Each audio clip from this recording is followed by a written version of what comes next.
Ծառայությունը 2-1.5 տարի դարձնելը լուրջ հարված է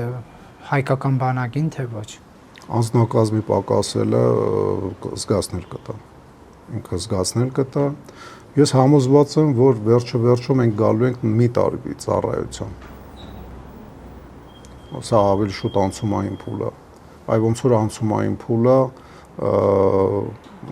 ասենց անհեթեթ ձևակերպումով կամավոր պարտադիր կանանց զինծառայությունը անցումային է, այս էլ անցումային են էլ։ Մենք շատ խնդիրներ ունենք, որոնք որ կարանք մի քիչ ավելի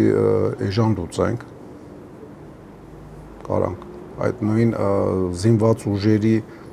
թիվը պակասացնելով թվում է թե մեծ ծախսապահանջվում բաներին, ուրեմն